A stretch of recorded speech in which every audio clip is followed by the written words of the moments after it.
Bueno, bienvenidos a todos. Esto es Canal Bardo. Estamos inaugurando una nueva sección. Estamos muy entusiasmadas. Somos nuevas, así que Nuevas en esto. vamos a dar lo mejor. Queríamos hablar de la construcción, de los actores de la construcción, ponerlos en valor y sobre todo hablar de algo cotidiano, ponerlo en boca de todos los días, hacerlo más relajado, quitarle un poco el peso de que atrás de estos trabajos hay mucha formalidad, Total. hay muchos temas que no se quieren hablar. Acá vamos a hablar de todo lo que no se habla en otros lados. Sí, porque a veces un bardo es construir, ¿no? Entonces es Tal poner cual. de moda la construcción en la palabra de todos, porque a todos nos toca. Y la construcción es un poco la guerra. Sí. Así que para inaugurar esta sección, bueno, primero presentémonos. Dale. Sí. Yo estoy con Ornella Bernardi. ¿Qué tal?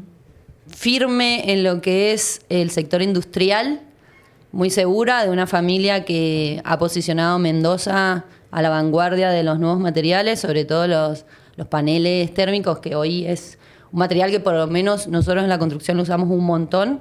Acá en Mendoza he conocido a Frelotina, pero estamos intentando ir a Grupo LTN. Grupo LTN para todos, para los mendocinos, Fría Latina, está bien. Sí, sí. Perfecto, perfecto. Y acá tenemos a Valentina Monteverdi, que cuando la quise invitar a hacer esta locura de streaming, al principio no quería, decía, ¿cómo voy a hacer? Pero ahora la veo que está iniciando todo el canal de Bardo y me pone contenta. Vamos. Y Vale Monteverdi es de la empresa constructora Monteverdi y arquitecta. Y para mí es un honor que también esté acá porque hemos hecho también obras en conjunto y buscamos esta curiosidad en lo que es la construcción de todos los actores que intervienen. Y para eso hemos invitado a una persona que personalmente admiro un montón, que desde que soy chica en mi casa se habla como una referente en la arquitectura. Eliana Bármida, bienvenida, muchas gracias. Bienvenida. Eliana, supongo que muchos la conocen, junto con Mario Tanzón tienen el estudio Bármida Tanzón, que han puesto a la arquitectura de Mendoza en el mundo. Eso es un orgullo y nada, bienvenida. Muchas gracias. Bienvenida. Gracias, chicas. Bueno, Eli, acá vamos a hablar de temas más humanos, más de Eliana como persona. Eliana lo que quiere mostrar, entregar valor, y no queremos indagar tanto en el estudio posicionando bodegas, si bien es su carta de presentación, la arquitectura del paisaje y todo, pero queremos ir a mirar hacia otro lado. Estuvimos pensando con Orne qué podríamos hablar con vos, y lo primero que se me vino a la mente, que es algo que vengo pensando y lo escuché mucho en la entrevista que dio Luisa acá en el canal, es sobre la docencia. Ah, mira tú. Sé que estuviste más de 30 años dando clases en Historia de la Arquitectura en la universidad, justo en el 2005, cuando yo empecé a estudiar. Dejaste, y una de mis preguntas era, ¿qué pasó? Bueno, en realidad me parece que todas las personas tenemos como algunos dones y algunos gustos, y a mí el tema de estudiar me encanta. Y cuando me recibí, empecé en la facultad trabajando en algunas cátedras que también tenían diseño, pero como también estaba empezando en el estudio, inaugurábamos las dos cosas al mismo tiempo, no quería estar abusando demasiado del tiempo dedicado al diseño, al proyecto, y quitarle tiempo a otra cosa que me encanta, que es estudiar, porque soy, como una característica fundamental, tremendamente curiosa. Eso es lo que a veces me lleva a meterme en camisa de 11 varas y en hacer más de lo que debería estar haciendo. Bueno, entonces empecé en varias cátedras, y después me decidí definitivamente por Historia de la Arquitectura y el Urbanismo, pero no como historiadora, porque no soy historiadora. Para ser historiadora tenés que tener otro perfil.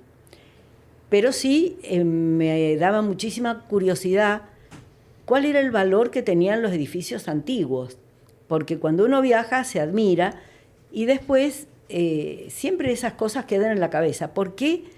¿Cuáles son los valores de los edificios antiguos? ¿O cuáles son los valores de las ciudades antiguas? ¿O cuáles son los valores de los paisajes donde ves paisaje natural y pueblos? Y vos decís, qué maravilla, ¿cómo se han hecho estas cosas? ¿Por qué? ¿Cuándo? ¿Cómo? ¿Dónde? ¿Con quién? ¿Cómo se han logrado estas cosas? ¿Y cuáles son los valores? Entonces, tomé la enseñanza de la historia de la arquitectura, empecemos por la arquitectura, enseñando a ver, justamente, hacer análisis de las obras que han perdurado en el tiempo. ¿Por qué han perdurado en el tiempo? ¿Cómo las proyectaron? ¿Quiénes fueron sus autores? ¿Y quiénes fueron los clientes que las encargaron? ¿Quiénes las pagaron? ¿Quiénes las disfrutaron? ¿Cuáles fueron los temas? Y después hacer análisis del proyecto específico, que cambia tanto a lo largo del tiempo. Y después lo mismo con las ciudades. Me apasiona la historia urbana. Hoy encuentro que la historia urbana, la historia de cómo se van formando las ciudades, incluso la nuestra, que la he estudiado muchísimo y la sigo estudiando, cómo se ha formado, por qué, cuáles son sus valores, en qué estamos trabajando hoy todos los que intervenimos en estos temas de la construcción de la arquitectura y de la construcción de la ciudad, que son cosas muy relacionadas, y en qué estamos haciendo las cosas bien, en qué estamos haciendo las cosas mal, dónde nos estamos desviando, cuáles son los valores que podemos estar perdiendo sin darnos cuenta porque estamos metidos en el día a día y no tenemos esa visión que da la historia, solamente la historia, que es de cómo las cosas transcurren en el tiempo y se van desenvolviendo, cuáles son las cosas que van perdurando porque una generación y la otra se van pasando la posta, y cuáles son las interrupciones que de repente aparecen porque llegan cosas nuevas y a veces provocan una conmoción y el camino un poquito se desvía, a veces peligrosamente. Si quieren, sigo hablando sola. No. Me encanta. Que yo he sido profesora y tengo letras. Hay un tema que a mí que lo hablé con Orne, que pasa que se me desvía un poco del tema de la docencia, pero vamos porque es muy importante. El otro día en una mesa de debate salió el tema de Mendoza necesita un plan de ordenamiento territorial urgente, sobre todo en lo que es Pedemonte, para arriba. ¿Qué podemos hacer nosotros o qué puedes hacer vos, Eliana, desde tu conocimiento, desde tu historia, para involucrarte y decir, ¿te gustaría hablar con el gobierno y decir, hay que invertir acá, yo puedo participar, es necesario? Mira, el tema de la política es bastante cerrado. El mundo de la política es muy cerrado. El mundo de las personas que ejercen cargos políticos también es muy cerrado. A veces me llaman para alguna cosa, pero en general eso para lo que me llaman no es perdurable, porque cambia el gobierno y cambian todos los escenarios. Entonces yo de ese mundo hace mucho que decidí no intervenir nunca, pero sí lo intervengo desde el punto de vista de lo que puedo conversar, lo que puedo, desde la empresa privada, desde lo que me llaman los privados, ahí sí puedo hablar bastante. ¿Y qué es lo que veo fundamentalmente? Nosotros vivimos en una región semiárida que está condicionada por distintas cosas, ¿no? El sismo principalmente, pero hay otro que es el uso del agua, fundamental. Y vivimos, esto hay que entenderlo así, en una cuenca de desagüe. Dentro de todo el territorio de Mendoza, que es semiárido, sí, hay pocas zonas que pueden ser habitadas y son las que pueden hacer uso del agua que baja por ríos o del agua que va por ríos subterráneos y forma acuíferos, pero solamente en esos lugares donde es posible usar el agua, nosotros podemos habitar. Vivimos en una cuenca de desagüe, de modo que tenemos los peligros por ahí de los aluviones, de las correntías. Ustedes han visto ahora cómo está lleno en la ruta 82 de alcantarillas que van bajando, conduciendo las escorrentías que forman cuencas y que, bueno, ahí habitamos. Entonces, habitar el piedemonte o el pedemonte es habitar cuencas de desagüe muy marcadas, porque no es como en el llano donde habitamos, donde ya los canales están trazados, no hay tanto peligro, pero en el piedemonte las cuencas de desagüe se manifiesta con fuerza. ¿Qué es lo que opino yo con respecto a los municipios. Los municipios son departamentos grandes, mucho territorio. Hay algunos que tienen pura llanura semidesértica, a veces con más o menos agua, otros tienen piedemonte y otros tienen hasta cordilleras. Pero los municipios, la gobernanza de los municipios, se ocupa, pienso yo, el 90% de su energía de conducción y de estudio está más dirigida al área metropolitana, o sea, la capital del municipio, que al resto del territorio. Eso es por distintos motivos, porque, bueno, el poblar un territorio requiere una energía de gobernanza que se centra donde se acumula más la población. Pero ahora es necesario que los municipios empiecen a tener más conciencia de todo su territorio, porque se han producido fenómenos como, por ejemplo, el despoblamiento del territorio, con el excesivo flujo de personas hacia los centros urbanos y sus periferias. Entonces, justamente, el no trabajar sobre el ordenamiento territorial más amplio provoca la afluencia de la gente que quiere vivir mejor. Exacto. Porque el abandono... ¿Y cómo debería ser la construcción ahí en esos lugares? La construcción no es tanto construcción, es ordenamiento, que todo. Es ordenamiento. Es ordenar estructuras de comunicación, digamos, de las personas que se mueven de un lado al otro, sistemas de comunicación donde las personas se pueden comunicar, hacer conocer sus opiniones y sus cosas más fluidamente, y estructuras de zonificación del territorio que se tienen que servir con todo lo necesario. Infraestructuras, agua, luz, cloacas, electricidad, qué sé yo, todo eso, y que también tienen equipamiento sanitario, equipamiento educativo, o sea, es armar territorio. Pero Eli, por ejemplo, nosotros, entiendo que Mendoza tuvo un plan de ordenamiento territorial, no sé, cuando se contrató Carlos Tais, estamos hablando de... Bueno. Eso no fue un plan de ordenamiento territorial. O por lo menos un plan de decir, bueno, pensemos los espacios urbanos o de verdes de la ciudad. De la ciudad. Uh-huh. Ahora, creo que nosotros también, como la generación que hoy está activa y representante de empresas que generan valor, creo que tenemos que empezar a tomar un poco... Involucrarnos. Claro, y no decir es tarea del municipio, sino claro, muy bien, abordarlo desde, por ejemplo, el Centro Empresario Mendocino, desde fantástico. Otros lados, y decir, traigamos un plan, presentémoselo al gobierno, que invierta ahí, que pague lo que tenga que pagar para pensar en algo en conjunto con todos los municipios, y nosotros dar un poco los lineamientos, con gente que tiene conocimiento como vos de territorio, de cauces, de áreas verdes. Yo creo que las áreas verdes, cada privado tiene derecho a construir en su territorio lo que quiera y pasa por encima de espacios verdes, entonces es necesario y es imperante en cuidar y preservar esos espacios como quizás públicos. Mirá, en este momento en todo el mundo se está hablando de la necesidad de incorporar el verde por el cambio climático, fundamentalmente.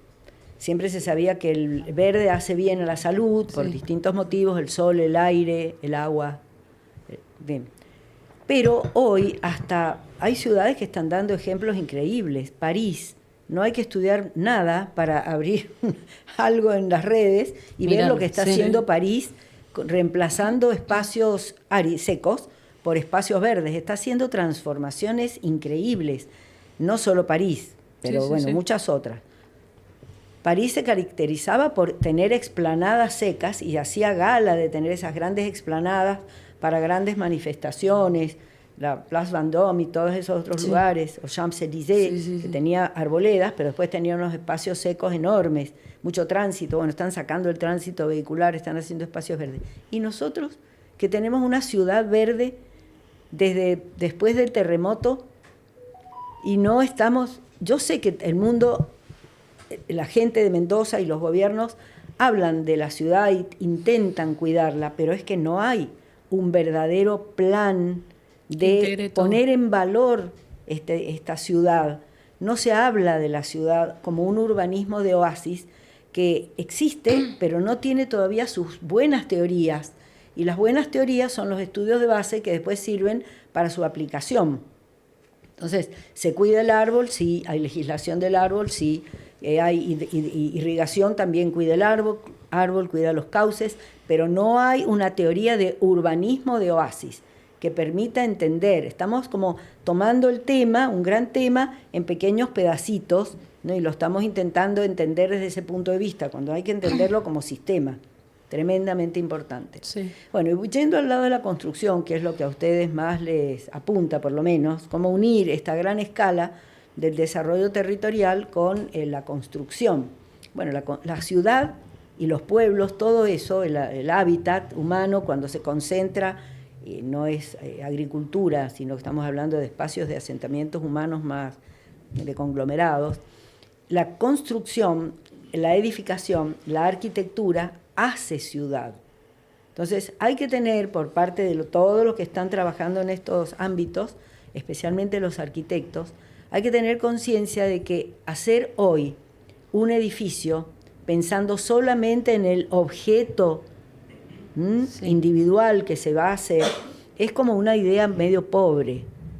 Hoy no hay que pensar así, hay que pensar que la arquitectura es un objeto, es un artefacto, una cosa artificial hecha, se va a insertar en un lugar donde está rodeado por otros edificios. Y la gran preocupación de hoy es cómo se relaciona este objeto que yo voy a poner con todos los otros, porque lo que hay que formar son buenos conjuntos. Exacto. No obras vedettes. Una obra icónica, o vedette, es una obra que, bueno, va a tener primero un mandato social, fundamentalmente, o una razón de ser muy fundamentada para que se transforme en un ícono. Pero no todo el mundo tiene que estar haciendo íconos, pequeños íconos, iconitos, sí. Y con eso pretender hacer una buena ciudad. Pasa que, bueno, ahí entra el ego del arquitecto bueno, como artista. Exacto. Claro. Eso te iba a preguntar con respecto a la arquitectura, y ya que tengo a dos arquitectas, ¿cómo defienden hoy con los tiempos del cliente, que toda la gente quiere ya las cosas, y cómo se defiende la arquitectura, el diseño, que también eso lleva su tiempo, sus plazos, a la hora de poder negociar, cómo eso emblemático se defiende, o sea, en el largo plazo? A ver, tu pregunta me implica varias respuestas. Primero, el tiempo y la ansiedad de las personas por tener algo más rápido. Exacto. Hay dos cosas. Primero, ¿cuán rápido tiene que ser el que responde o el que hace el proyecto? Hay muchas veces que las personas que van a proyectar no tienen una disciplina de proyecto, de metodología de proyecto, como para ir cumpliendo etapas y poder terminar las cosas a tiempo. Uh-huh. Eso es muy importante. Otras veces el tema del tiempo es porque el cliente necesita realmente tener algo muy rápido. El arquitecto está en condiciones, sabe trabajar para responder rápido y tiene que elegir un sistema constructivo que le permita acelerar los tiempos de construcción, porque es un tiempo de proyecto y hay un tiempo luego de gestión y construcción. Hablando de la construcción, los materiales, bueno, vos venís de una familia con la cual obviamente nosotros trabajamos hace muchísimo tiempo. Friolatina, bueno, es un material tremendamente útil, porque la chapa aislante permite resolver muchas cosas que si fuera con construcción tradicional tenemos muchas que hacer capas, estructura, impermeabilización. Esto ya viene, y ahora sobre todo con las novedades, porque antes se trabajaba, ustedes mismos trabajaban con chapas de colores muy vivos, y los colores muy vivos para hacer grandes conjuntos, a mí personalmente no me parecen los mejores. Bien. Yo trabajo mucho con arquitectura del paisaje, eso lo aprendí haciendo bodegas. Arquitectura del paisaje es una arquitectura que se inserta muy bien con el lugar donde está. Casi que pasa desapercibido. Y a veces hay que resaltarlas, hay que cuidar mucho cuando se resalta, y a veces uno voluntariamente la funde con el paisaje, pero tiene que haber materiales que lo permitan. Y nosotros hicimos hace poco tiempo 2 proyectos que tenían una chapa que usan ustedes que me pareció maravillosa. Una es medio color óxido. Sí, la de acero corte. maravillosa porque no es un color plano, de un color neto así, sino que es un color patinado, que tiene como nubes, tiene como velos. Y la otra es un color que me encantó y lo usé, que es un color pardo, no sé cómo se llama, que es mezcla de gris y marroncito. Símil piedra. Símil piedra. Son dos alternativas que me parece que ustedes las tendrían que difundir más y tener más stock. Porque cuando quise repetir me dijeron, no hay más stock de ese, casi me muero. Buen punto. Buen punto. Buen punto para decirlo.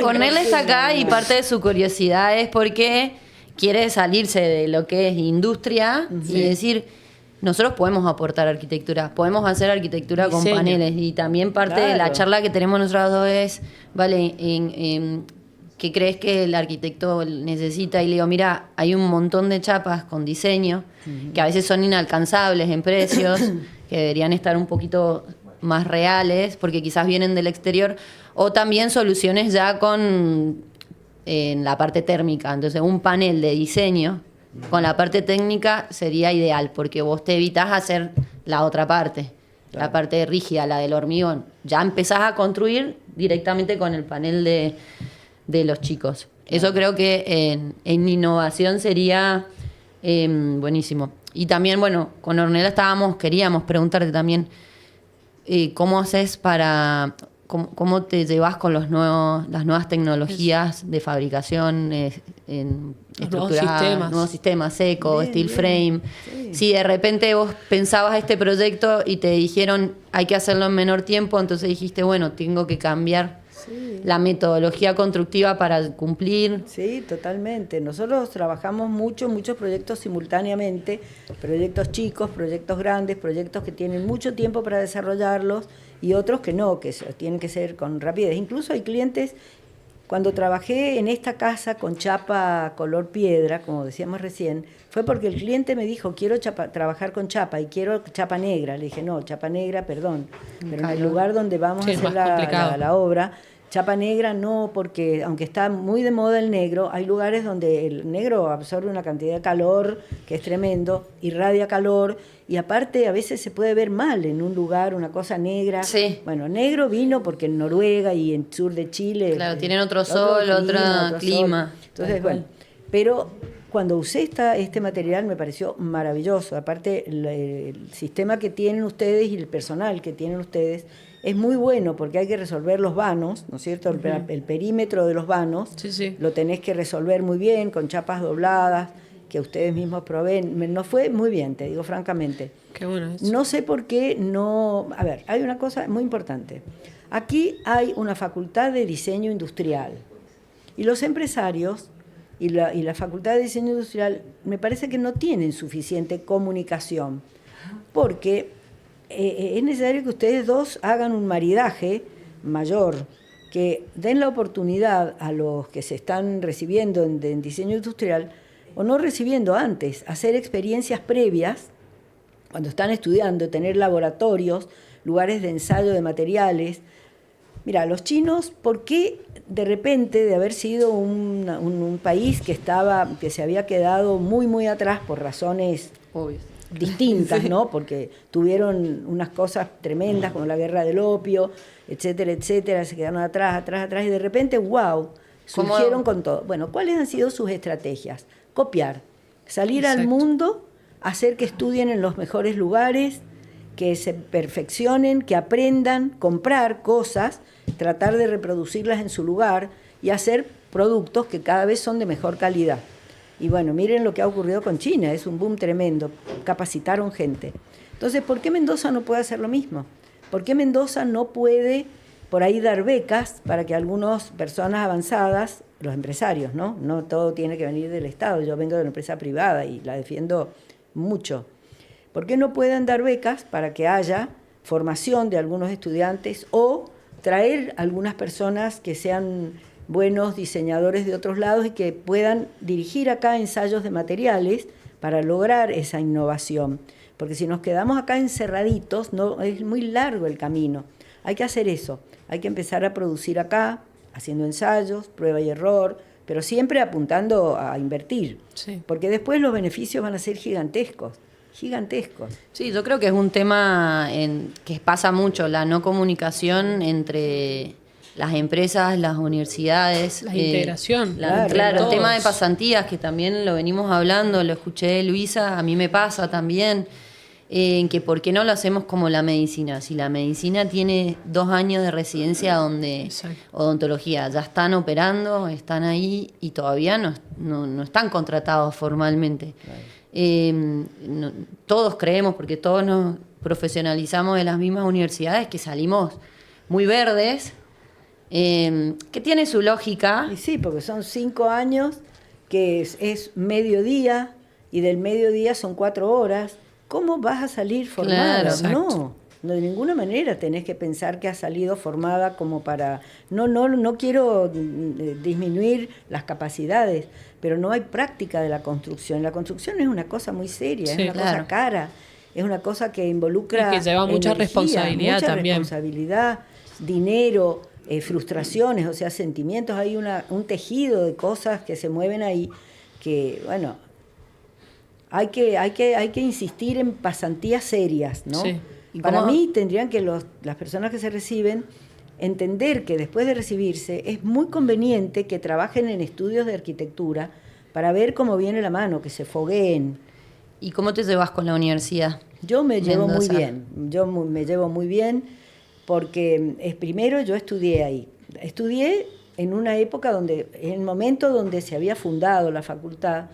Enrico Tedeschi era un hombre muy innovador, muy serio, de una cultura amplísima, y nosotros teníamos clase mañana, tarde y los sábados también. Sumamente Entrábamos a las completo. 8 de la mañana, salíamos, a la noche se podía uno quedar en la universidad a dormir, no había inseguridad en aquel tiempo, entonces era posible. Nosotros dormíamos en la facultad, juntábamos 3 o 4 bancos, descansábamos un rato y seguíamos. Los profesores venían a corregirnos a la noche. Por ejemplo, habían tenido un casamiento, Brullavini, Andía, Casnati, Sí. todos ellos venían hasta con la Con ropa de el- casamiento. Sí, había un compromiso distinto. Claro. Pasa que, bueno, hoy la verdad que Es otra cosa. lo La pones vida es en otra. a hablar y puede que venga una generación que te diga, tengo vida. Claro. Eh, Es que la vida nuestra no estaba separada. Para nosotros, Claro, bueno, nos habían contagiado los profesores. Enrico Tedeschi vino con una misión a Mendoza. Vino con la misión de introducir el movimiento moderno, porque en Mendoza, cuando él llegó, era todavía la cola de una época donde en el mundo se hacía arquitectura moderna, hormigón, materiales industrializados, qué sé yo. Sí, bueno, ¿no has Y visto la ustedes, Universidad de yo, tu Mendoza? abuelo, sí, sí, sí. Que son como personas atadas. claro, Sí, es está una muy buena. mezcla del hombre de Leonardo. Sí.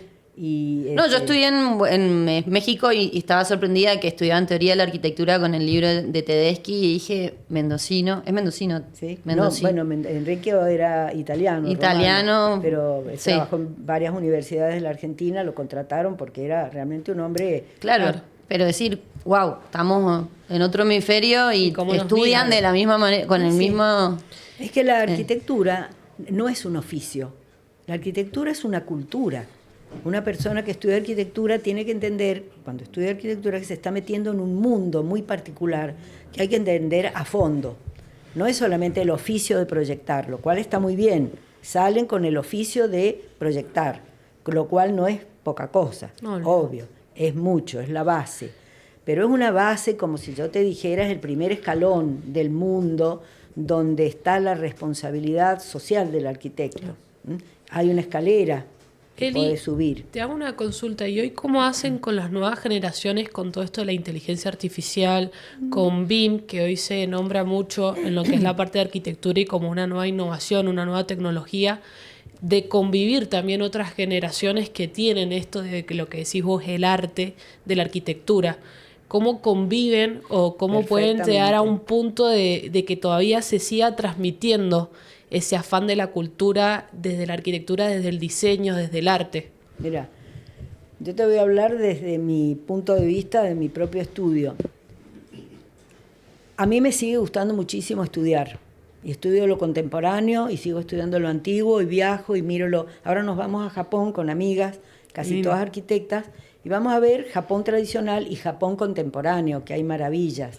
Entonces vamos a mezclar las dos cosas. Y en mi estudio se habla de todo eso. Yo permanentemente, cuando están personas trabajando conmigo, siempre son jóvenes, porque los que ya han tenido un tiempo generalmente abren su propio estudio. Nosotros eso ya lo sabemos. Y seguimos trabajando con los que ya no están en mi estudio, porque se han especializado en ciertas cosas y entonces nos necesitamos mutuamente, de acuerdo a los proyectos.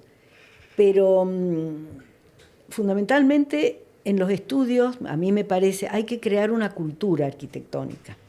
No hay que estar despachando trabajo y el resto del tiempo hablando de pollo, patos y gallaretas. No, en un estudio de arquitectura se tiene que hablar de arquitectura todo el tiempo. Todo el tiempo. En mi estudio se entra a las 9 de la mañana y se sale a las 5 de la tarde, horario corrido. Todo el tiempo se habla de arquitectura. Todo. Si yo doy una conferencia, los que están trabajando, los arquitectos jóvenes que están trabajando conmigo, me ayudan a organizar todas las conferencias y yo las ensayo antes de darla con ellos. Entonces se va formando como una cultura de que la arquitectura no es solo proyectar, es entender qué se proyecta, por qué se proyecta, para qué, con quién, y ir entendiendo las capas esas que son del espacio, el espacio pequeño de un objeto arquitectónico, el barrio, la ciudad, el territorio, y qué estamos aportando, por qué estamos haciendo este tipo de cosas. Nosotros hacemos cosas muy variadas. La gente a veces, cuando no es arquitecto, mira nuestras obras y dicen, los que no son arquitectos, qué raro, han hecho estas obras tan distintas. Ustedes no buscan tener un sello, y bueno, depende de lo que se entienda por sello. Claro. Hay sello que es obvio, repito, ciertos esquemas o ciertos materiales o ciertas formas o ciertos criterios. Y hay marcas que son mucho más sutiles, que no aparece la marca.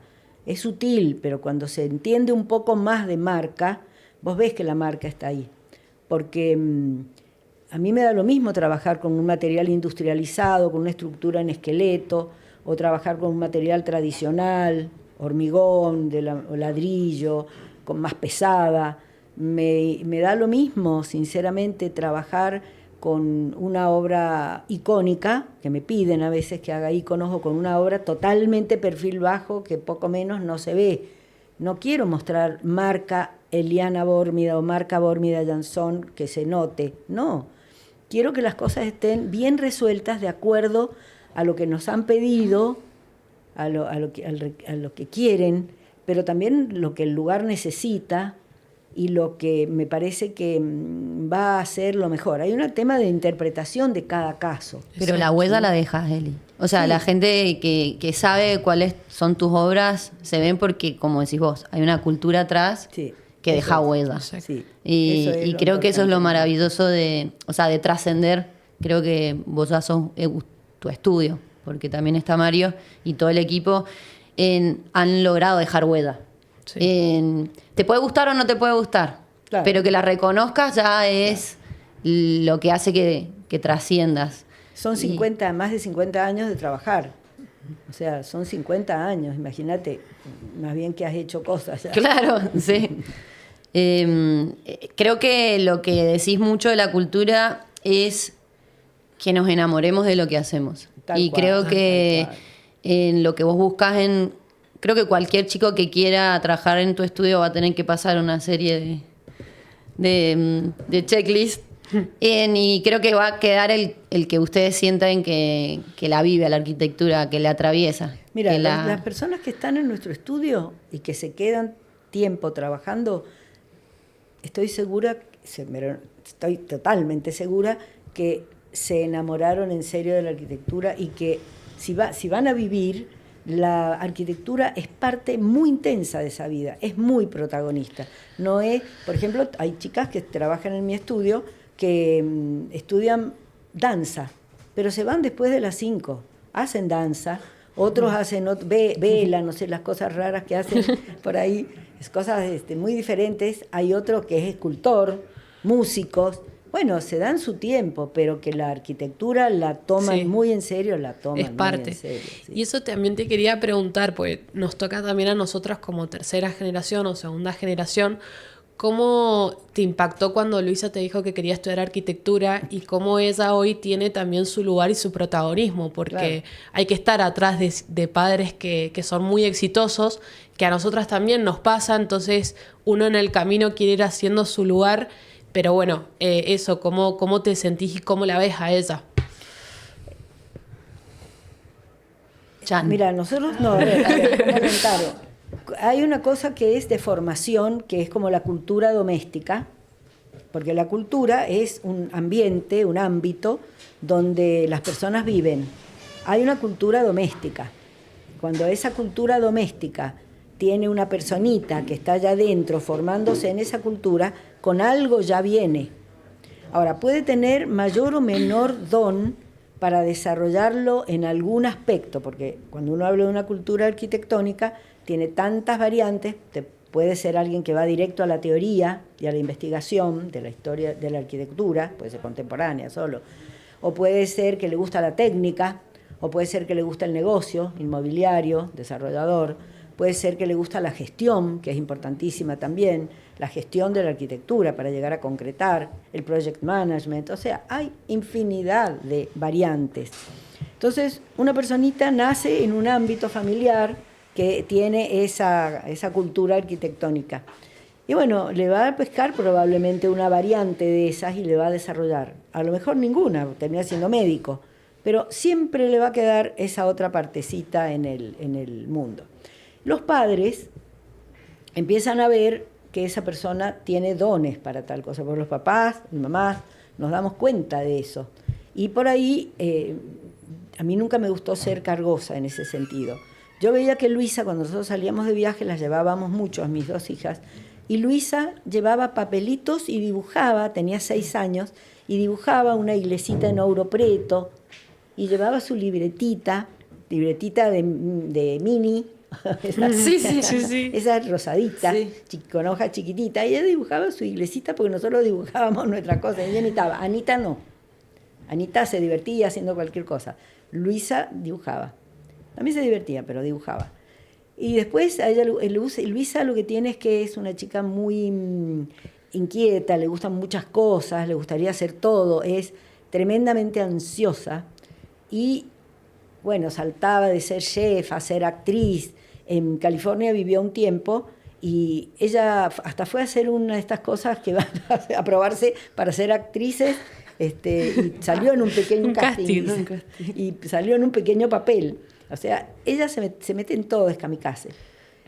Pero después, cuando decidió, bueno, nos pareció como maravilloso que se metiera. Yo sé que a ella le costaba mucho, y no quería saber nada que yo me metiera en su vida. Me acuerdo que cuando yo era chica, una vez hizo un cumpleaños, muy gracioso, un cumpleaños, y el cumpleaños consistía en ir en un ómnibus de estos descapotados, con todas sus amiguitas al Cerro de la Gloria, a dar una vuelta por el parque, y después terminaba con una torta en no me acuerdo de dónde.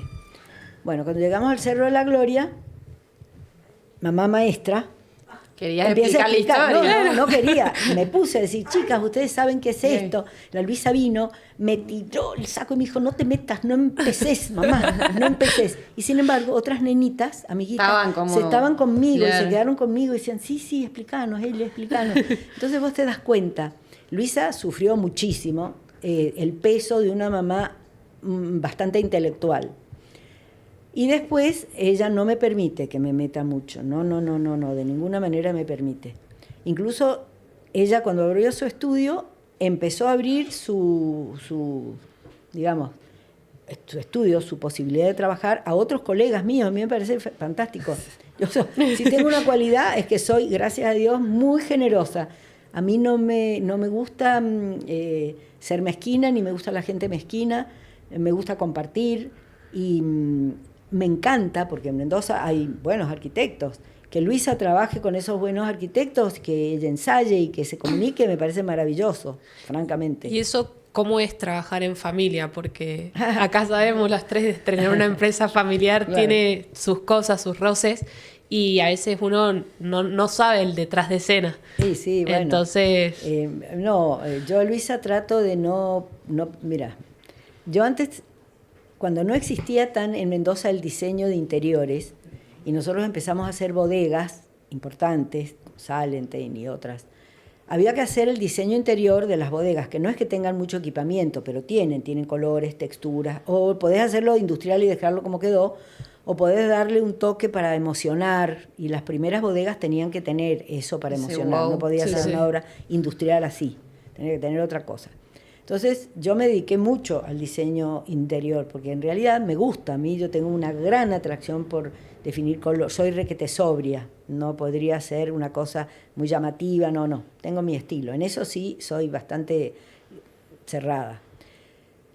Y trabajaba en eso, pero cuando Luisa empezó, yo me retiré absolutamente de lo que pudiera ser, y digo, cuando me hacen preguntas de eso, digo, no, yo... Esto no es mi área, esa se la dejo en el Borgo. Sí. Yo digo, esa parte no me voy a meter, por favor, busquen un interiorista, yo no me voy a meter.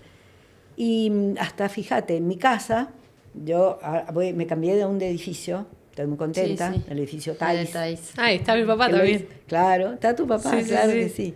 Lo hizo Pablo Guerra, muy lindo edificio, estoy contenta. Y tenés la obra al lado. La obra al lado, la que la está llevando a cabo. Pro y contras, claro. ¿Quién hubiera dicho que iba a terminar siendo un edificio en alturas, cuando siempre trabajaba en el campo? Sí. Bueno, pero muy bien. Pero vuelvo al edificio. Me cambié, un departamento mucho más chico que el que yo vivía antes. Tuve que regalarle a mis hijas casi todos mis muebles, mis cuadros, que eran de gran formato, y tuve que empezar a trabajar con otra cosa. Compré unos sillones y me parece que le faltaban unos almohadones a esos sillones para combinar mejor dentro de todo lo sobrio que tengo. Hace 2 años que vengo diciendo a Luisa, ¿por qué no me elegís 2 almohadones? Ya voy, mamá. No me da ni 5 de bolilla. Casa de herrero, cuchillo de palo. Eso siempre pasa. En mi casa, todos arquitectos, la ampliación de la casa de mis padres la hizo Liana. Y bueno, es así, uno busca el mejor para para hasta sus propias cosas. Sí. Bueno, pero ustedes eran chiquitas. No, tu papá no se ha dedicado mi papá no, diseño, claro, ya soltó, claro. Sí, ahora le encanta, es algo que no puede con su genio. Sí. Le diseña casas a los amigos, todo, pero muy informal. Mira. Ya lo conoces, has trabajado mucho con él, están los detalles. Con tu abuelo trabajaba. Y con mi abuelo también, tal cual. Y bueno, a mí me pasa un poco como Luisa, que es como, entiendo que hay que seguir un legado y que ese legado está formado fuerte, un poco por los fundadores, pero que también nosotros queremos dejar nuestra huella, que muchas veces tiene que ser distinta, porque si no, no va a ser huella. Exacto. Entonces yo escuché la entrevista de Luisa que hablaba un poco siempre de, bueno, yo no lo sé si ella eligió diseño de interiores para poder separarse y evitar la comparativa o porque realmente es lo que le encanta. Eso no lo sé, eso tendríamos que preguntárselo a ella. Yo te puedo decir alguna cosa. Luisa tiene, desde que era chiquitita, yo me he dado cuenta, un sentido del color, un sentido de los materiales que era tremendamente llamativa. Era muy audaz, muy audaz, hasta para vestirse. Sí. Tenía y estaba muy formada. Mi madre ya venía, a ella le encantaba hacer diseño de interiores sin ser profesional, mi mamá. Entonces, ella se llevaba muy bien con mi madre. Y mi madre siempre estaba cambiando los muebles de lugar, poniendo cosas, haciendo arreglos. Y Luisa era pegote de la mamá. Así que ella tiene de entrada un don al diseño. Pero cuando ella se recibió el diseño de interiores en Mendoza, no existía. Habían personas profesionales, algunas, la Maga Correa, principalmente. Había otras personas también, pocas. Y bueno, no era algo... No, hoy Luisa dijo algo muy importante. Está la arquitectura, que puedes convivir perfectamente sola, pero si la complementás con el paisajismo y el interiorismo, tenés un producto completo. A nosotros nos pasa mucho que yo no me meto en diseño interior, porque siento que no es mi área, que no me siento cómoda, y creo que valida que contrates a un especialista. Pero es que sí, son tan distintos. El ritmo en que se hace el desarrollo de un interiorismo es completamente distinto al ritmo de una obra de arquitectura, por más que estés trabajando con sistemas constructivos rápidos. No, lo otro es de una velocidad. No, a mí me pasó en Planta 1 cuando que hice la arquitectura en Sofía. Pescarmona contrató a Anne Bazán, una diseñadora de Buenos Aires, que amé, increíble, estuve codo a codo con ella y intervino en muchísimo, o sea, cambió la imagen del lugar. Yo le di la forma genérica y Ann, con la intervención del diseño de interiores, le dio la identidad. Y yo ahí lo valoricé muchísimo, porque Claro. dije, ¿Viste la diferencia? claro, o sea, logró un lugar que tenía ese Sí. wow. Alma. Sí, Sí. ese efecto Sí. que digas, mirá, qué calidez, Sí, qué agradable. Bueno, yo tengo muchas no. amigas arquitectas que se están pasando al diseño interior y es increíble el toque que también le dan. Sí, claro. Te voy a hacer una pregunta que creo que a todos nos conflictúa, que hoy es la crisis de oficios y que Oh. cada vez se habla más Sí. porque la gente joven no quiere hacer de ningún oficio y es una necesidad muy grande. Entonces, ¿cómo ves eso y cómo nos tenemos que implicar todos? Porque en la cadena de valor de la construcción a todos nos impacta. Sí. Entonces me gustaría escuchar tu opinión también para inspirar a un montón de jóvenes profesionales en el que también se animen a hacer un oficio. Claro, es fundamental. Me gustó mucho cuando en el último MDA estuvieron haciendo ese diálogo de cadenas de valor y vos dijiste la formación de los oficios. Es algo, pero tan necesario. Yo cuando empecé a trabajar, que fue en el año 72, imagínate, hace más de 50 años, todavía quedaban muy buenos y numerosos carpinteros que tenían calidad para hacer no solamente el trabajo con aglomerados o con MDF, enchapados, cortar y ensamblar, sino desarrollar muebles, mesas. Bueno, Claro, el arte de usar la madera, claro, de la tallarla. madera maciza y todo eso. Hacia la carpintería no existía, no había llegado todavía el aluminio para los cerramientos, ni mucho menos el PVC. Entonces todo se trabajaba en madera o en chapa doblada. Había talleres, pero que eran extraordinariamente buenos. Y fíjate cómo será la pérdida de los oficios. Los arquitectos con los cuales nosotros nos formamos, empecemos por ejemplo por Daniel Ramos Correas, que ya era un hombre mayor cuando fue profesor en la facultad de nuestra. Daniel Ramos Correas hacía, con toda la gente de su generación, los planos en lápiz en escala 1:100. En escala 1:100, o sea, los dibujos eran chiquititos. Una puerta podía tener 2 centímetros de alto. Imagínate lo diminuto que eran todos los planos. Y eso nosotros nos llamaba la atención cómo podía ese plano ir a la obra. Claro, que Claro. lo interpretaba, Claro, cómo que lo interpretaban. interpretaban en la obra ese plano, lápiz y con eso. Y nos decían, ya en los últimos tiempos, cuando nos estábamos recibiendo, teníamos estos diálogos. Y nos decían, es que nosotros teníamos oficiales. de todas las técnicas de construcción, los albañiles oficiales, los carpinteros oficiales de obra, herreros, frentistas, tejistas, todos, dice. Entonces, los ejecutivos, la documentación ejecutiva, la hacía esta gente que además tenía su equipo y que además tenía la dirección de las obras que a ellos les competían. Claro. Entonces, escúchame, qué maravilla. No, hoy la verdad que tenemos que tener 10 personas para controlar Sí. uno porque eso, no tienen el oficio. Claro. Mira, Voy a interrumpir. ¿Pensás que puede ser algo de salario? sí, tiene que ver mucho con Mira, salarial. no sé si tanto porque la verdad que hoy justo veíamos Eso un lo tenés reel que que... preguntar. Preguntala porque no se va a escuchar. Ah, ¿no se va a Claro. escuchar? Preguntalo vos. Así Claro, se eso puede. tenés que preguntarlo Tomar vos. un cafecito Mientras te tomas el Dale, perdón. Acordémonos que podemos claro, extendernos. La crisis de oficios podríamos debatir si tiene que ver con una cuestión salarial, una cuestión cultural o de ego también.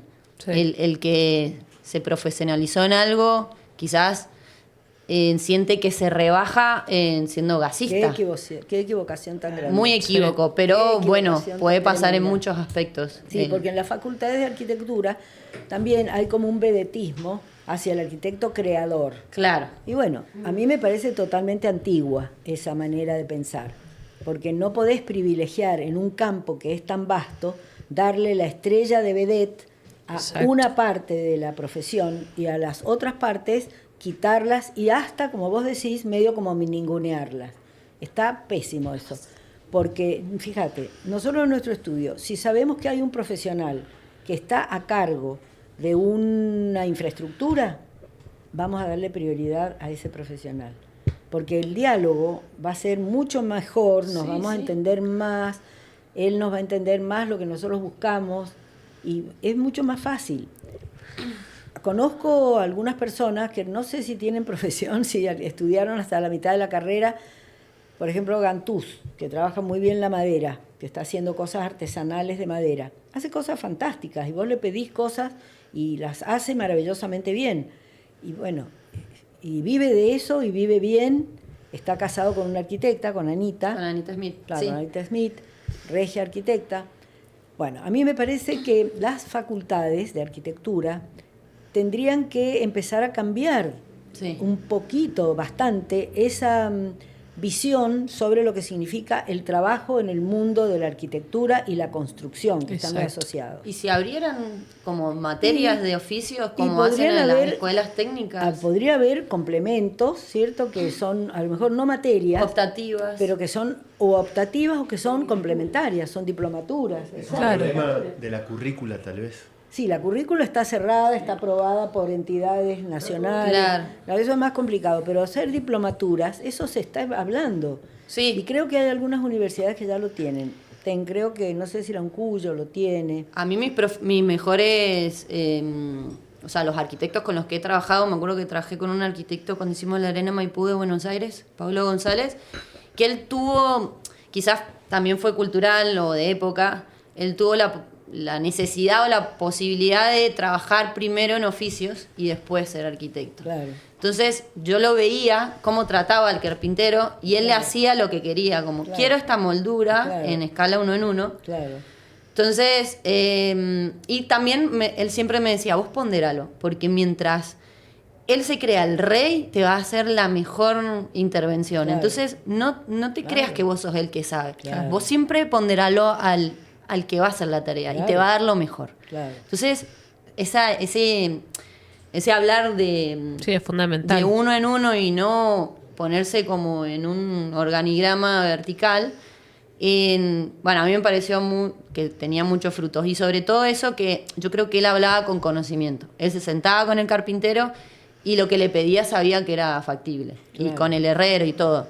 A mí siempre me costó, a mí me hubiese gustado también, como que yo me acuerdo de que quería soldar y mi papá y mi mamá me decían, no, que te vas a quemar. Mi tío me regaló el traje de soldadora. Yo quería ser montajista. Y cuando también empecé a trabajar en el bosque me acuerdo que me fui a encolar puertas y me agarró mi jefe, que era un arquitecto catalán, y me dijo, vos no puedes ser jefe y trabajar de oficios. Y yo lo miré como diciendo, no sé, mi abuela me decía para saber mandar hay que saber hacer. Claro. ¿Cómo voy a mandar yo? ¿Cómo voy a ser jefa con 23 años si no sé lo que le estoy exigiendo? Entonces, para mí, si desde la facultad promueven eso, promueven el tema de hacer, de ir a una carpintería, de, no sé, para mí debería ser obligatorio. Por ahí podría mejorar el tema de oficios. Sí. Hay que conocer, yo cuando me recibí mi primer trabajo, pues siempre he sido independiente, pero cuando recién me casé, tuve trabajo en una fábrica de muebles Only. ¿Sabes dónde estaba mi tablero? Estaba en el galpón congelado, donde estaban todas las máquinas. Claro. Yo llegaba a las 7:30 de la mañana, que abría el Claro, nunca fábrica, estuviste ahí, siempre. Yo diseñaba, atención, pero mirá dónde me habían puesto. Yo tenía que diseñar muebles. Porque en esa época Only no era todavía una fábrica que solamente hacía muebles de oficina, sino que también hacía muebles domésticos, era en la transición. Entonces yo había entrado ahí para un poco las dos cosas.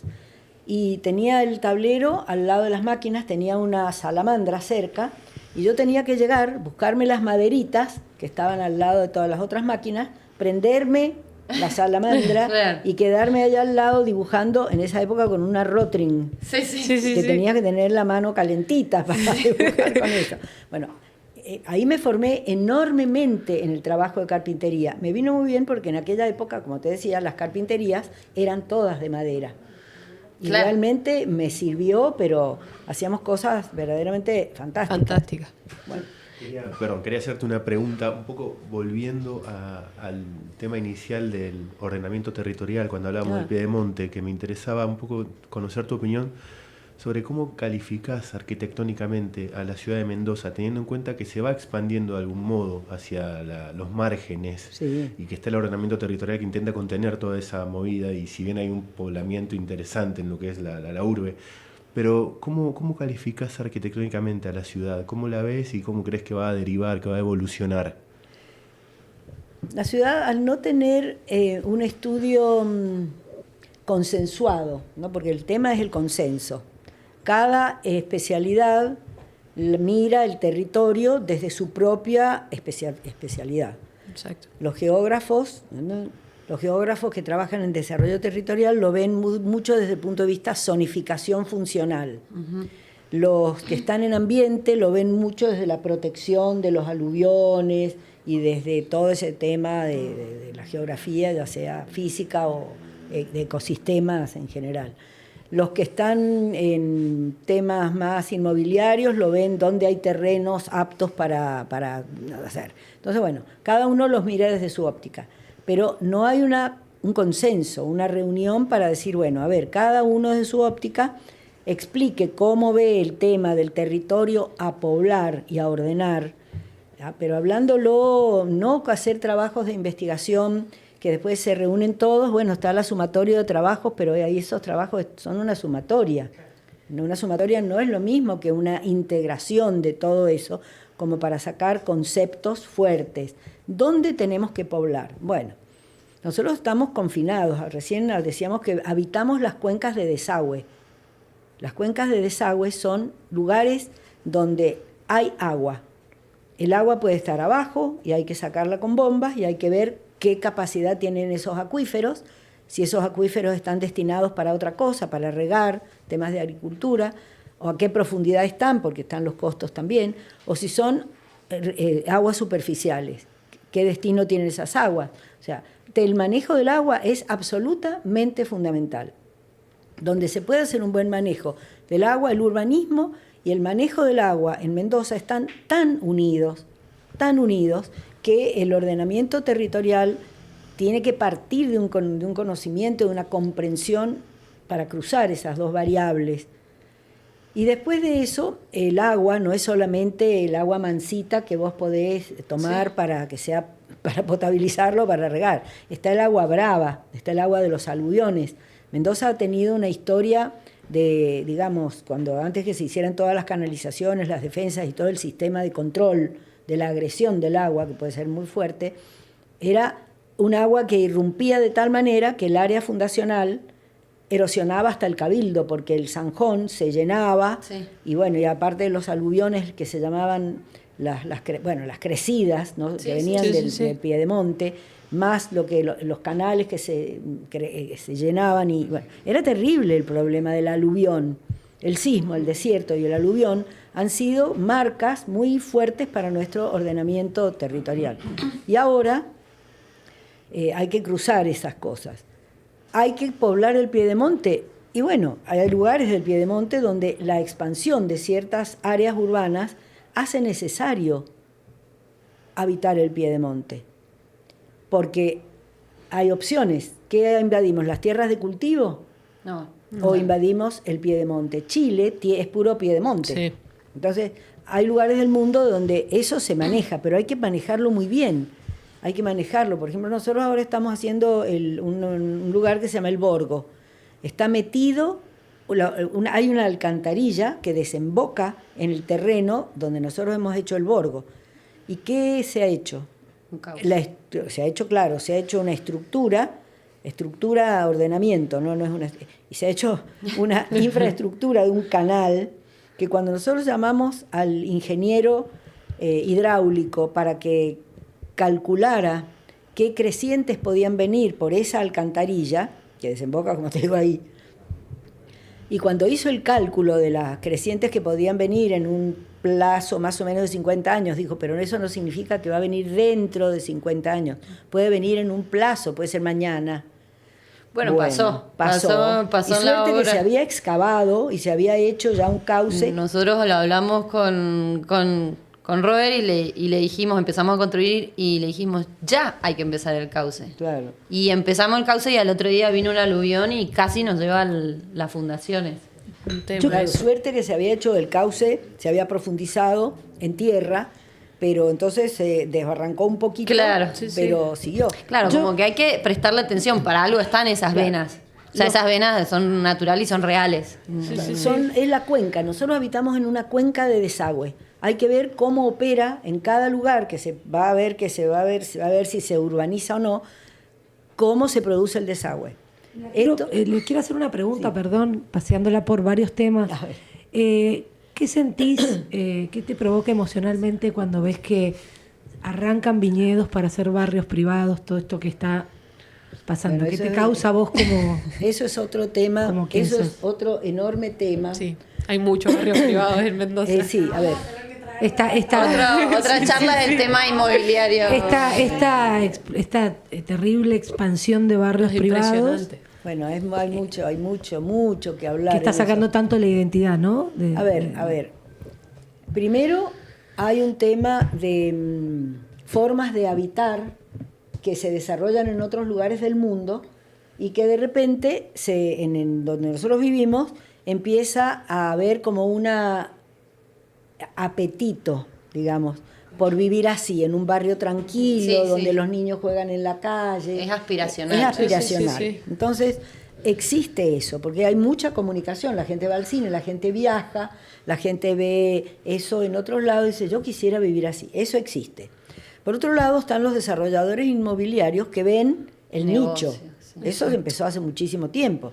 Vieron el negocio y dijeron, yo puedo hacer esto, puedo cumplir esas aspiraciones. Y además, para que me vaya bien, voy a incentivar ese gusto por esas cosas. Entonces empiezan a hacer publicidad, empiezan a muchas estrategias para que la gente cada vez tenga más ganas de vivir así. Entonces, ¿qué empieza a pasar? Eso no lo hacen solo los desarrolladores privados, lo hacen también el gobierno a través del Instituto Provincial de la Vivienda, el IPB. ¿Cómo operaba el IPB? Cuando en un determinado momento hubo FONAVI, Fondo Nacional de la Vivienda, el Fondo Nacional de la Vivienda creó estas instituciones y les daba dinero para hacer desarrollos inmobiliarios para, digamos, no barrios de... Sí, ¿cómo se llama? barrios IPB. Todos. Barrios Sí, IPB, sí. claro, más accesibles Más económicamente, accesible. pero que aparte se podían comprar Sí, en muy hipotecadas, cómodas sí. cuotas, qué sé yo. No era tanto hipotecario, era otra cosa. No pues, era el banco hipotecario, sí. que el banco hipotecario te daba dinero para construir donde vos querías, dentro de la ciudad podía ser. Esto no es para hacer grandes conjuntos. Entonces fueron grandes conjuntos que al mismo tiempo eran negocios grandes para empresas constructoras que se dedicaron a ese tema. Grandes Sí. negocios, pero también fueron negocios para personas que querían vender tierras que no les eran útiles y que podían estar en fincas que no les eran redituables o que la familia ya no quería, los descendientes de los que habían hecho la finca ya no querían manejar la finca, porque ya se sabe que es duro el trabajo de manejar propiedades agrícolas. Entonces vendían. Y el IPB compraba, en cualquier parte compraba. O sea, sin tener No, un una plan. visión expansiva, Sí, de netamente orden, comercial. de control, un plan. O sea, lo hacía acá, el otro allá, el otro allá. Claro, tal cual. Exacto. Y después también el incentivo de la aspiración a vivir en la ciudad, porque el campo está abandonado en cuanto a servicios, infraestructura, lo que hablamos al principio. Esa aspiración a venir a vivir a la ciudad hace que mucha gente que se siente muy marginada, que vive en las áreas rurales, se viene a la ciudad y la ciudad no los va a contener, no los necesita, no tienen aptitudes para vivir en la ciudad, no tienen urbanidad y no tienen ningún trabajo. Y sentido de excepto algunos pertenencia muy tampoco, poquitos. claro. No, pero sobre todo la ciudad no los necesita, Claro, no los los necesita, aísla. no los necesita. Entonces estas personas tienen algunos pequeños trabajos, muy pequeños, ya sabemos, generalmente son changas o servicio doméstico, o algunos con un techo muy marcado. ¿Y dónde va a vivir esa gente? Va a vivir en periferias donde ni siquiera tienen casas a veces. Entonces arman villas inestables, como pueden, Y esas personas después, cuando son muchas y se han organizado comunitariamente, empiezan a reclamar a los municipios que les dé infraestructura, Servicios. pero Exacto. están puestos, ubicados en lugares inconvenientes desde el punto de vista de un crecimiento orgánico y sano del núcleo que ya existe y donde ellos se han instalado alrededor.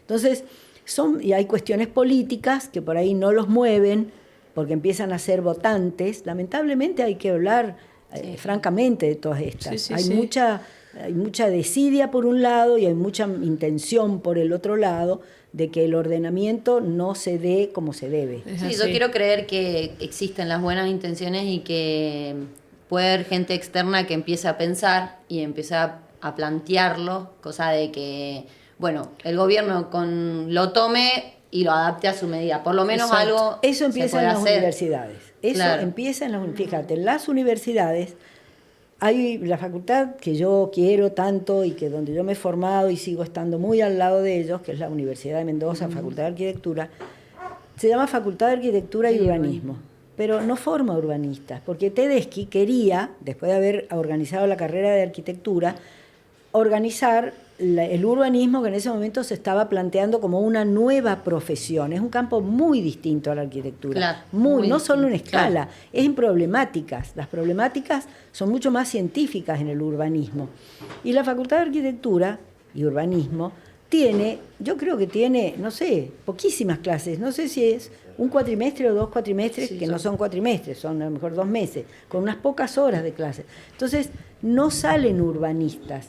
Y después van a las universidades y muchas veces yo he visto currículums que nos presentan los egresados, me imagino que en las otras universidades pasará lo mismo, no lo sé, que ponen arquitecto y urbanista. Atención, Claro. atención, no son urbanistas, no tienen formación. Sí. Entonces después los contratan en las municipalidades para hacer esos trabajos Y no tienen. tienen formación. Entonces hay personas, generalmente vienen del mundo de la geografía, que tienen una formación en urbanismo, manejan espacios de gran escala, pero yo opino que son más funcionalistas, o sea, organizan zonificación, pero para organizar asentamientos humanos no es solamente la funcionalidad lo que interesa, hay otros aspectos A tener en cuenta.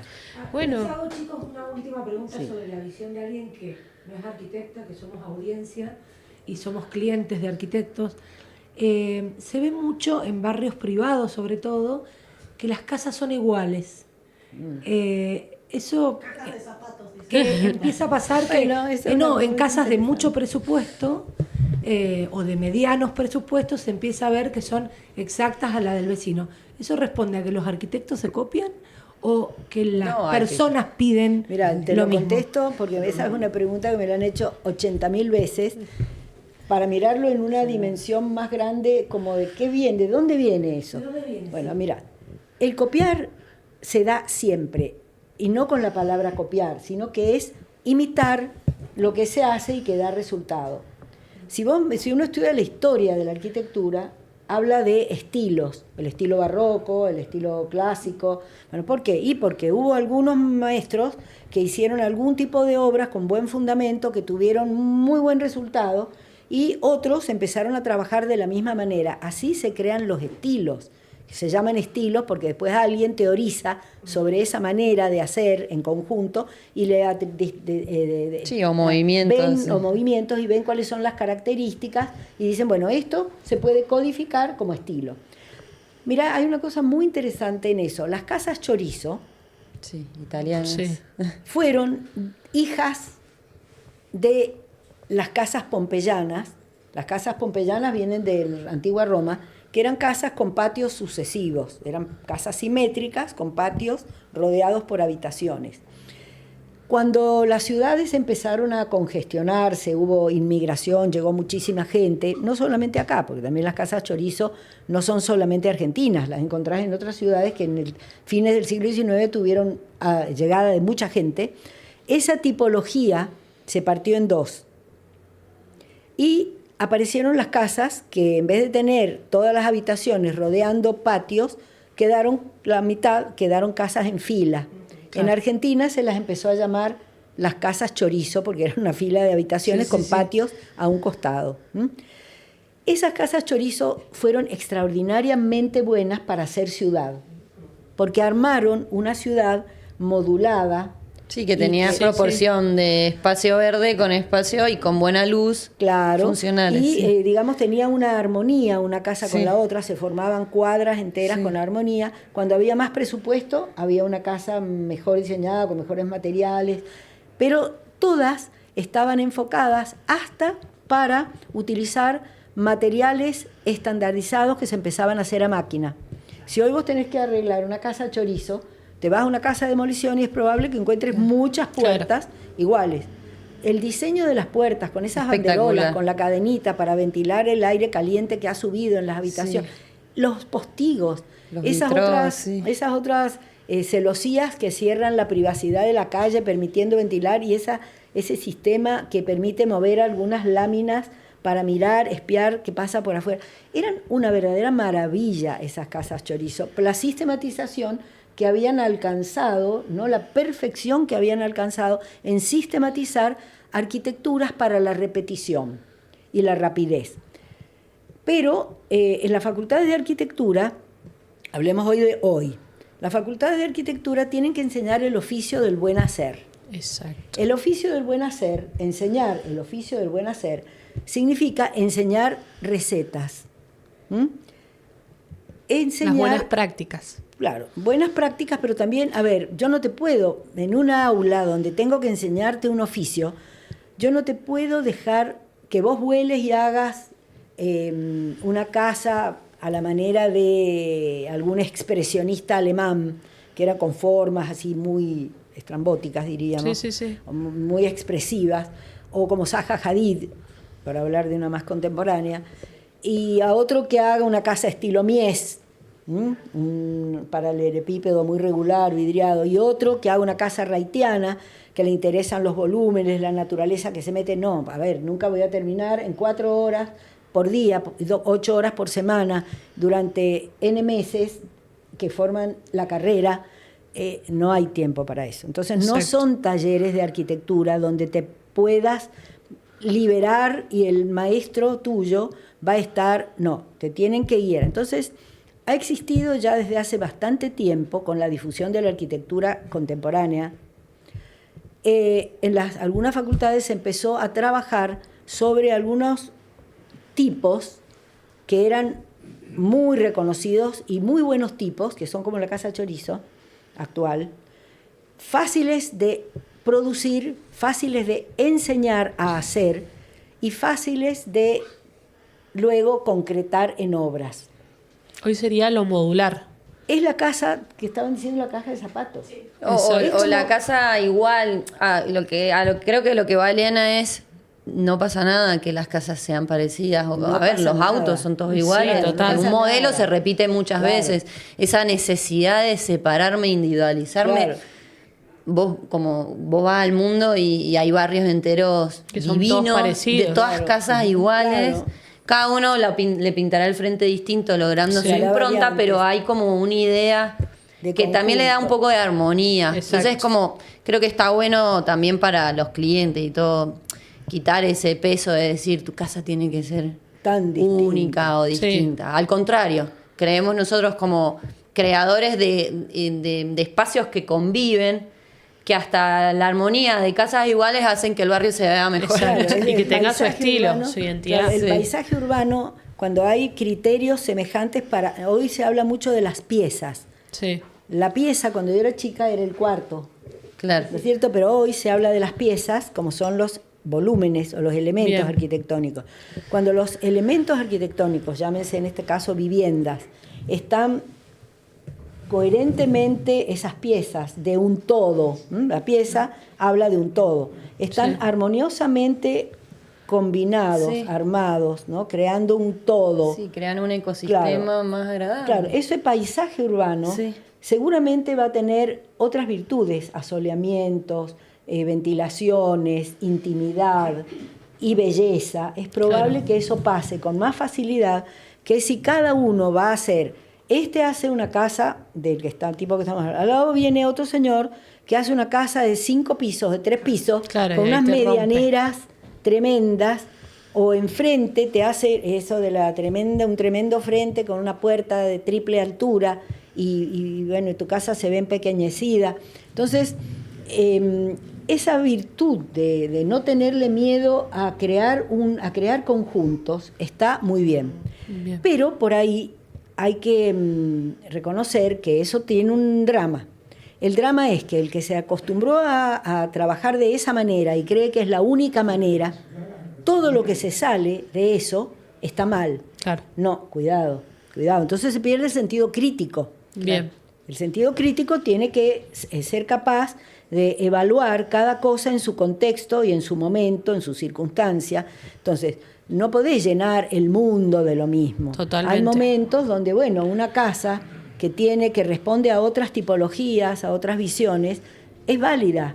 Claro. Entonces, no tenés que caer en la fácil de creer que lo que vos hacés y que te enseñaron a hacer es lo único válido y, por lo tanto, todo lo demás está Es así. automáticamente mal. Voy a tomar eso para cerrar y después podemos hablar otra sección netamente de urbanismo. Sí, y a para ver mí qué podemos influir amerita porque tener otra entrevista. Otra entrevista Sumamente y- interesante. y empezar a hablar Podría de- ser una entrevista con 2 personas, por Sí, ejemplo, con claro. una geógrafa, Sí, Claro. sería porque muy las geógrafas interesante. trabajan en las municipalidades, Bien. son las personas que más trabajan en desarrollo territorial, están bien formados, pero tener Una mesa de conversación, debate, sí. de análisis, de cambio de puntos de vista, eso Sí. sería súper. Bien. Bueno, muy Mira como dije, contentas. una geógrafa, puede ser un geógrafo. Puede ser Sí, un geógrafo. Yo lo último que me encantaría que transmitas es un mensaje para los jóvenes. O sea, que siga esta inspiración en la arquitectura, en el diseño. Y me encantaría un mensaje tuyo en el que le puedas transmitir y poder cerrar con eso. Bueno, lo que hablábamos hace un rato, la arquitectura tiene que ser una parte muy importante de la vida de un arquitecto. No puede ser un complemento y decir, yo tengo vida. Bueno, ¿cuál es tu otra vida? ¿A qué te dedicás? Luisa los otros días, cuando tuvo una entrevista entre ustedes también, dijo que los alumnos de la facultad hoy parecían alumnos de una escuela secundaria, porque están esperando el recreo, o están esperando que se terminen las horas de clase para ir a hacer lo que quieren. Eso no conduce bien a una vida de arquitecto. El que quiere ser arquitecto tiene que sentir que la arquitectura es una parte importantísima de su vida y el resto está entretejido con ese ritmo. Pero para eso tiene que descubrir qué camino dentro de la arquitectura es el que es más afín a sus aspiraciones, a sus gustos, a sus posibilidades. No todos tienen que ser el creador de formas. No, eso es muy antiguo pensar en eso. El arquitecto tiene un mundo muy amplio para desarrollarse, para actuar, tiene que encontrar el punto, para eso hay que conocerse mucho a sí mismo, el punto donde uno se puede expresar mejor, donde uno se siente cómodo, tan cómodo que le encanta hacerlo y no necesita una vida paralela. Muchísimas Deje todo. gracias. Bueno, muchas gracias. Elia. Gracias.